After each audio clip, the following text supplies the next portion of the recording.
Hi everyone, it's Tim here. So I wanted to show you the GivEnergy app that I use for monitoring and controlling my GivEnergy system that I had installed a month or so ago. Now I really like this app. I've been using it quite a bit. It's become my new obsession. But there are quite a lot of features that you can tinker with, and so I thought it'd be nice to just show you what I do, how I use it, and some of the other options that you might have available to you. So this is the app set up for my system. And the first thing I want to show you is the settings. So I'm just going to pop into this menu on the side here, go to settings, and then set the preferences here. So we've got various options here. So change app appearance is useful because it means you can alter the theme of the app. So you can either have the dark theme or the light theme. So it's basically, you know, either a white background or a very dark grey black background. I prefer the dark one, but that's entirely up to you. There's also a couple of other options here, like the Show Quick Settings button. That's useful for if you want to manually control your battery, for example. I'll show you that later, and the system modes as well. And those are useful to have just on the home screen. There are other advanced options like clear the app data. I'm not going to bother telling you about that, and the Show Delete account button. I'm not going to use that one either, but all the rest, basically turn those on.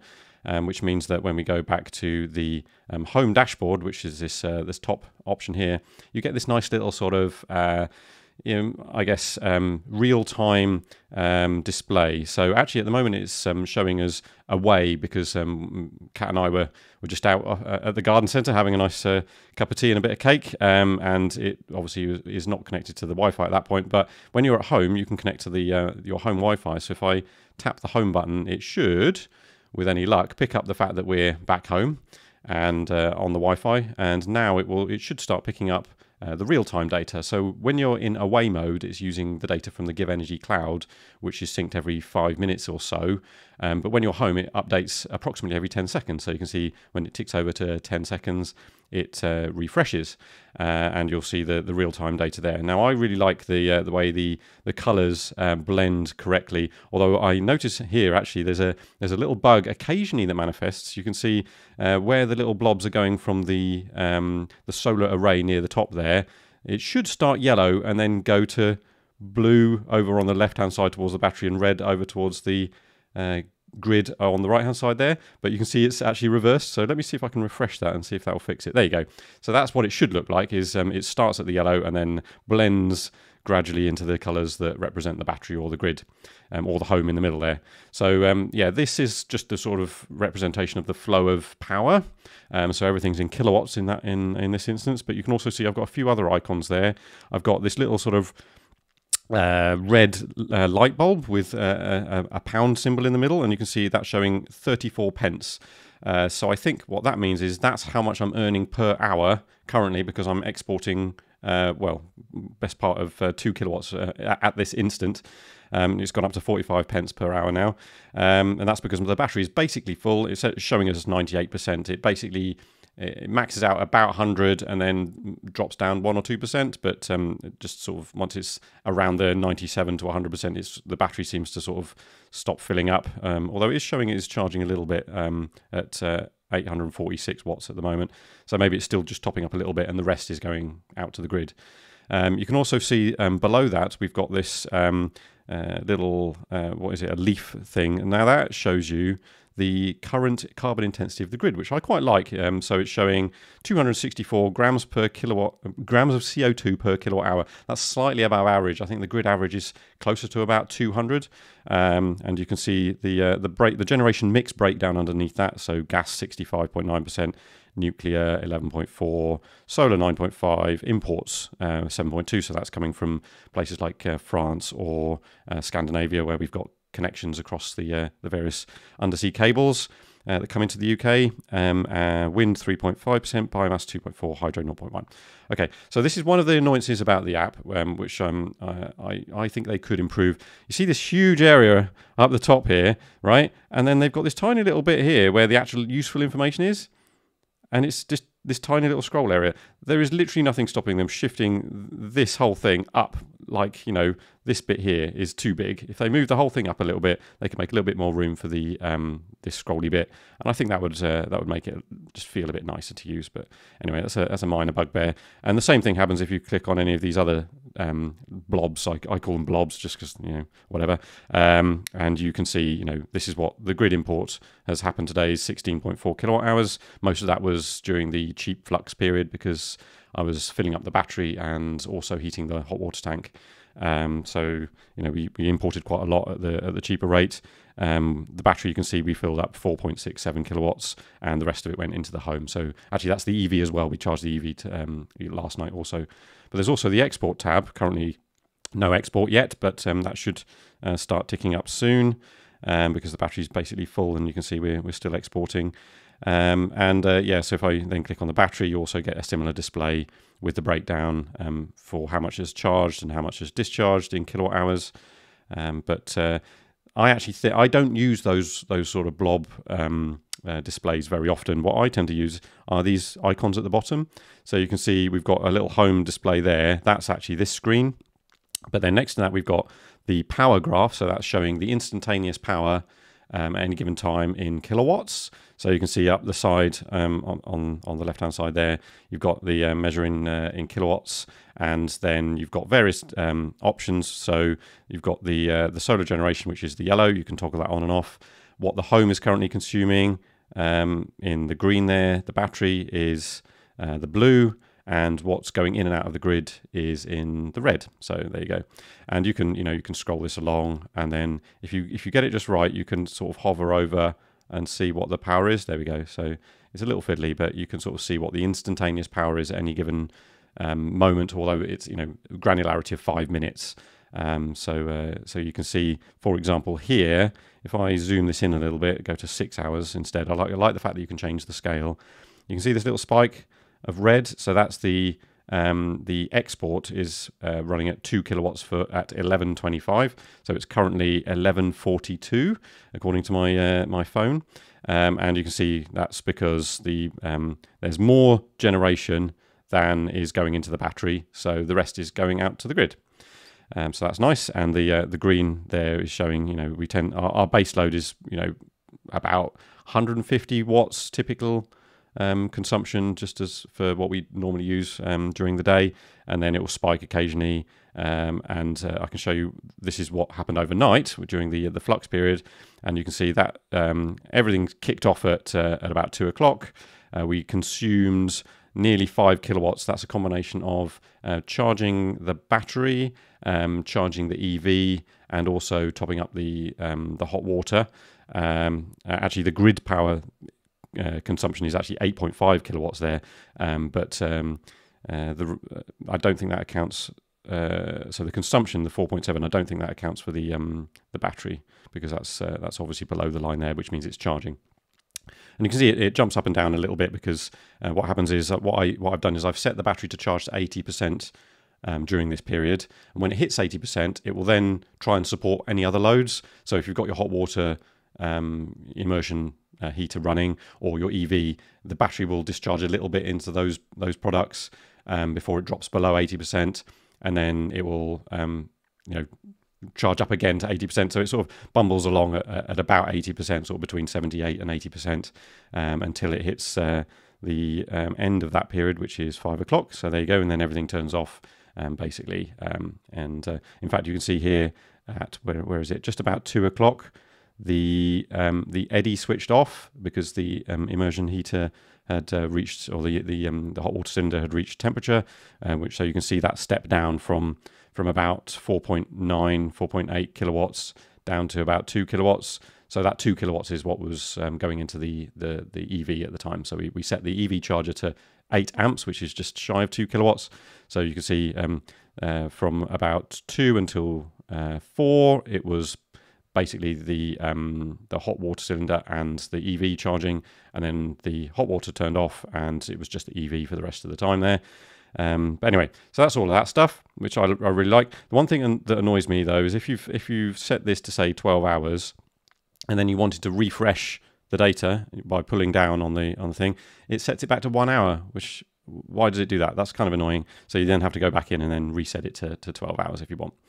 So that's all fine. That's great. So let's try one of these other icons. So let's try the power, the energy graph, which is the little bar chart there. So energy is in kilowatt hours. So it's power multiplied by time. So it's kilowatts multiplied by hours, which gives you kilowatt hours. So each of these little bars here represents the amount of kilowatt hours in that half-hour chunk under the various categories. So you've got them. If you tap this one, that's what's going in and out of the home, or what the home is consuming rather. The one in the middle at the top there is the generation. So that's what's coming from the solar panels. And again, you can see here the total generation thus far today is 4.46 kilowatt hours, of which 3.53 went into the battery and 0.93 kilowatt hours has supported the home. And you can see that represented in the different colors in the bar chart there. And you can see this next one over on the right hand side on the top, that's what's going into the battery. So you can see that those red bars on the left there is what was us charging the battery during the cheap flux period. And then you can see the excess generation that we're getting over and above what we're currently using is going into the battery, shown by those yellow bars there. So the sun comes up and starts topping up the battery. The converse of that is the battery supporting the home consumption. So you can see we've used 3.43 kilowatt hours of battery capacity to support consumption from the home, and some of that will be what I was describing before, with the battery just topping up the immersion heater or the EV in those short periods of time when it's trying to balance to 80%. And then we've got the bottom middle there is import from the grid. So you can see 16.41 kilowatt hours was pulled in from the grid between about between 2 and 5, which is the cheap period, of which 11.74 went into the home and 4.67 went into the battery. All of these are, you can see these in different places. For example, all these numbers are shown in more than one of the charts. It just depends which particular flow you're more interested in, whether it's from the grid or to the grid, for example. So yeah, this final one at the bottom right is the export to the grid, and you can see so far we've not exported anything.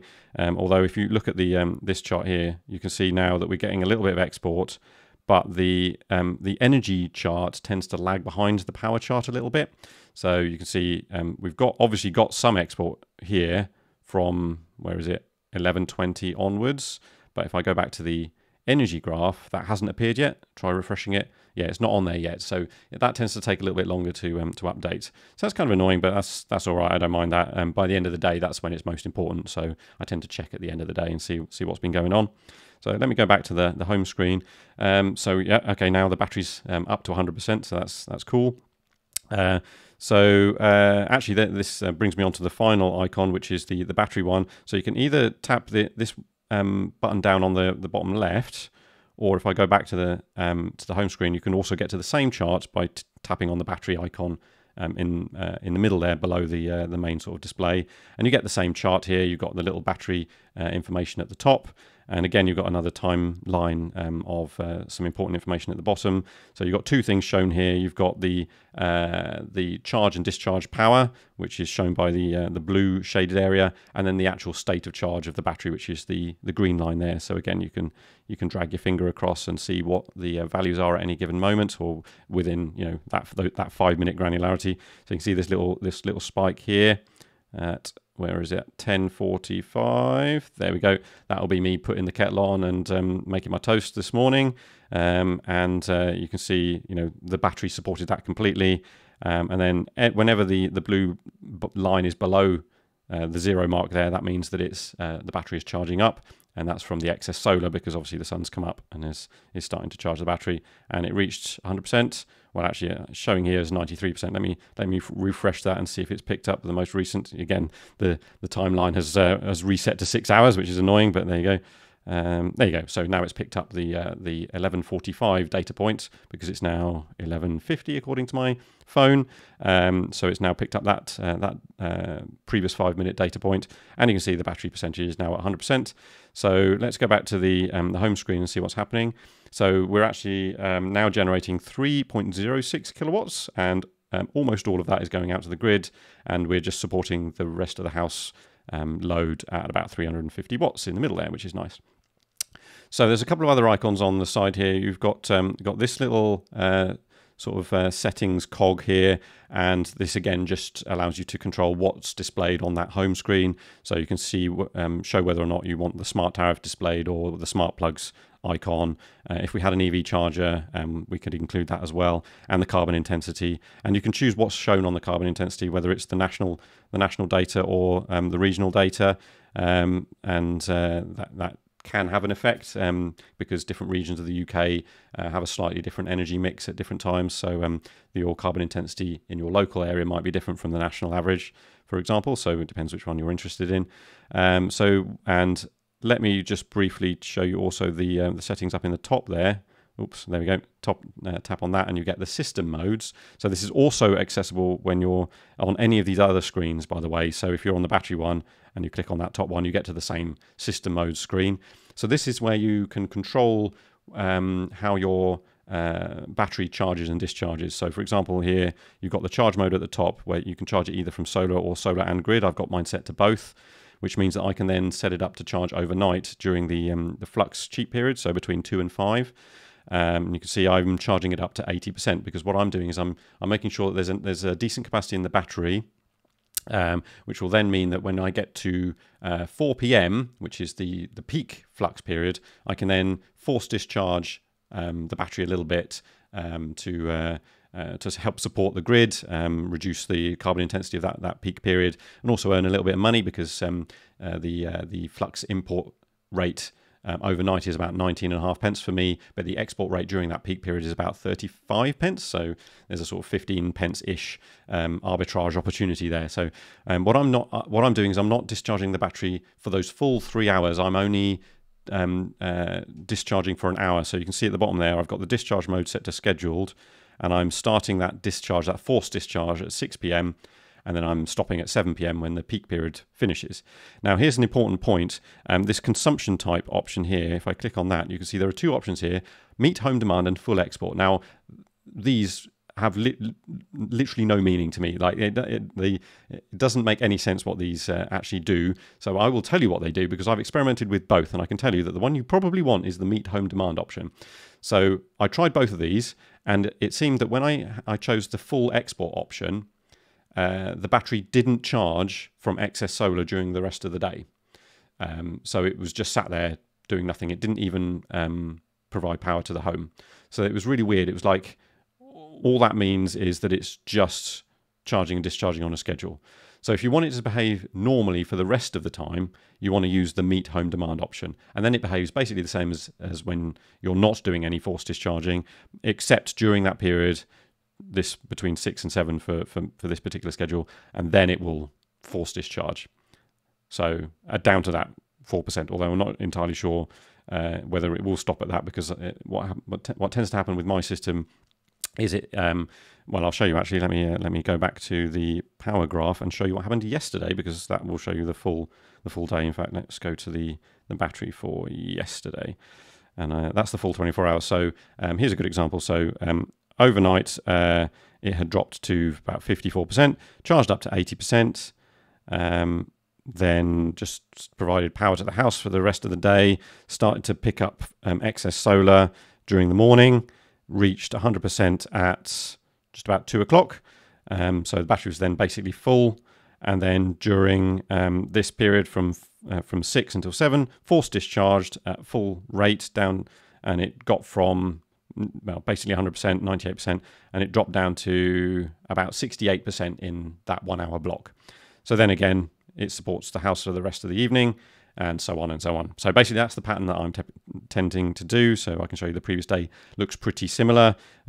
Starts at somewhere in the low, mid 50s, charges up to 80%, then the excess solar tops it up to 100 during the morning, stays at 100% during most of the day, and then forced discharges from 6 till 7. So there you go. So that's the pattern I'm using right now. Depending on how the summer goes, I may extend that period of forced discharge, or I may leave it at just that one hour block. I'm intending to attempt to do a sort of round trip efficiency experiment at some point. I'm trying to work out the best way of doing that. Haven't fully worked out the details yet, but as and when I do that, I will let you know what I discover. Some people have mentioned to me that they've calculated the round trip efficiency at 70%, which seems a bit low to me. The data sheet suggests it should be closer to about 90, 92, something like that. Maybe a bit more, but we shall see. It's not a trivial calculation, I've got to admit, so we'll see how it goes. So anyway, I've got some notes here to make sure I don't forget anything. So let me just verify to see how far I've got through my plan here. So I think I've done all that stuff. So I think I'm down to the smart tariff. So yes, here's the thing. So let me click on this smart tariff one again, and what you can do, so there's two ways of getting to the smart tariff. You can either click on this blob here, which I did just now, or you can go up to the let me do the full thing. You can click on the blob and then click on the go to dashboard at the top, and you get to the smart tariff information, which takes a few seconds to load in your own time. GivEnergy app, there we go. Or if I go back to the home dashboard, you can again click on this little options on the side, and then click on this smart tariff, and that takes you straight to the smart tariff dashboard. And because I'm now on the Flux import and export tariffs, I've got the two tabs at the top here, import and export, which is fantastic. And it gives you various information about how much has been imported and exported. You can see my data there for the last 7 days and the last 30 days. I don't think it's the live data is like super up to date. Again, it's a bit like the energy chart in that it lags behind a little bit. So the way you set this up is when you first set up your tariff, you basically go. So, for example, I'm with Octopus, and Octopus give you what's called an API key. You can search for that in your account, and that then you enter that into the GivEnergy app, which means that GivEnergy can then communicate with Octopus to see what your tariff is. So, for example, when I first set this up, I was on Octopus Go, and the GivEnergy app knew that I was on Octopus Go at that point. And as soon as I switched to Flux, the app just picked it up. It just knew instantly that I was now on Octopus Flux, which was fantastic. I didn't need to do anything; it just did it. And when the export tariff kicked in, it automatically picked that up, which was great. So there's this interesting option in the middle here called automations. Now, currently, this doesn't seem to do anything for Octopus Flux. But I believe, now correct me if I'm wrong, but if you were on Octopus Agile, I believe this would enable you to automatically charge and discharge the battery based on the current price of electricity in that particular half an hour. So if you're unfamiliar with Octopus Agile, it's this tariff where the every half an hour has a different price based on the wholesale cost of electricity. And if you wanted to charge your battery at cheap rate, then you want to do that. You don't want to be managing that all yourself. So I think this would enable you to charge up your battery when it's below a certain threshold, or discharge your battery when it's above a certain threshold, when the export rate is higher, for example. So that just gives you a way of automating something so you don't have to sort of keep track of the exact half-hour prices at any given moment. So anyway, that might be something that comes to Octopus Flux at some point in the future, which means you don't have to set up those schedules I showed you earlier. Honestly, I don't know. I haven't asked GivEnergy about that, but I imagine it's something they might be working on. Don't quote me on that. So let's go back to the home dashboard. So the final thing I want to show you, I think. Yes, yeah, I'm nearly at the end. This video's much longer than I was expecting it to be, I've got to admit. So the smart plugs, if you've got the GivEnergy smart plugs, you can add this little icon here, and again you can click on the blob and then go to view dashboard, or you can go straight from the menu in the top left hand side there and go straight to the smart plugs, doing it that way. So you can group smart plugs into groups. So I've got 4 smart plugs. 2 of which I've attached to dehumidifiers, and 2 of which I've attached to the 2 outside air conditioning units that run our heating. So you can see I've got groups there, AC and dehumidifiers.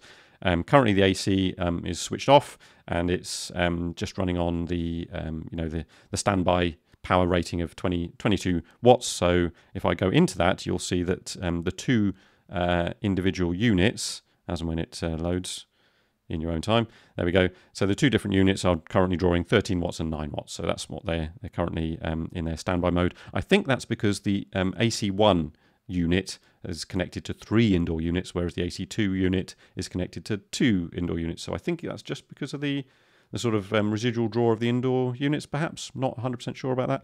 But anyway, you've got the same sort of thing down the bottom here. You've got your power chart, which shows the instantaneous power, and you've got the energy chart, which shows the total consumption of energy in kilowatt hours. This isn't super interesting because it's we don't have the heating on. But if I tap the little calendar up there, I can show you. Let's say let's go back to March, for example. Let's say 15th of March, and the end date 16th of March. Save. And you can see that's what we used on those 2 days. And in fact, I tell you what, let me do it monthly. So you can display monthly or yearly. And so yeah, this is what we've been using from March the 1st to March the 31st. You can see it was super cold during the first part of March, and it became a lot milder towards the end of March. And then April, we were just using a few kilowatt hours a day. I think I mentioned this in the stats video that we were using about an average of about 3 kilowatt hours per day. So that's just tick over really, just warming the house up in the morning. But oops, let me go back to there. But for May, we've basically used nothing at all. So what's that? Very little. Total consumption 4.23 kilowatt hours over the first 9 days of May. So that's just the base load. So if I wanted to, I could switch those off. I think it's not a good idea to switch off your air conditioning units because they've got some sort of leak detection perhaps built in that warns you if there's a leak. But 20 odd watts of standby mode, I'm willing to accept that for the fact that we've got those, and they're ready to go then if we ever want the cooling. Dehumidifiers, I'm not going to show you that because it's not particularly interesting. We've not been using them recently. But again, you've got energy spend. That's not actually super useful because it doesn't really show the offset from the solar or anything like that. So I don't tend to look at that. But this is what I was looking at a lot during the winter because obviously we were using a lot of demand for the air conditioning units for heating, but and we didn't have our solar system at that point. But now I'm typically looking at this chart a lot. I've got to admit, a lot, and I'm constantly refreshing this, which is why it's annoying when you. This is yesterday's data, so if I go back to today, there we go. This is why it's annoying when I refresh and it then switches back to 1 hour every time because I have to go in and I have to change it back to the 12 hours. So there you go. That was a bit of a rambly sort of video, but I hope that's shown you some of the features of the GivEnergy app. I really like it. I find it quite intuitive to use. I like the colors actually. I think the color choice is really nice, and particularly with the dark mode here, I think the colors look really good. I really like the little blobs flying around on this display. That's quite addictive to see them. Come on, update. Yeah, sometimes it gets a little bit stuck, but it should pick it up in a second. Come on, see if I can force it. Nope, don't want to do it. Come on, you're showing me up, GivEnergy app. I'm bigging you up here and you're not playing ball. So there you go, it's picked it up again. Occasionally it gets stuck. In this instance, I had to force close the app and then start it up again. That happens very rarely, by the way. But if it does happen, it's easy enough to fix. You can just restart the app and you're good to go. But there you go. So I hope you enjoyed that video. Let me know if you found any other useful features that people might like to know about. So I should also state that this is for people who want to use the app rather than somebody who wants to set up Home Assistant, for example. That's a whole other thing. I've not even started on investigating Home Assistant yet. If and when I do, I may or may not do, but if I do, I will have a whole other video about Home Assistant and all that stuff. But for now, I'm quite happy to use this app. I really like it. I think it's intuitive to use, and yeah. if it's the sort of thing that is important to you, being able to control your system, I think this is a good way to do it. There is a whole way of doing it using an online portal as well. I'm not going to go into that. If you want to know more about the online portal, Dan EV Solar did a good video about that, and the app as well, actually. So I'll put a link to that in that side up there. Check that out as well if you want a second opinion on the app. But yeah, thanks for watching. I will have more videos for you soon. Don't know what they're going to be yet. Plenty more ideas, but yeah, I'll come up with something for the next couple of weeks. Thanks for watching, and I'll see you in the next one.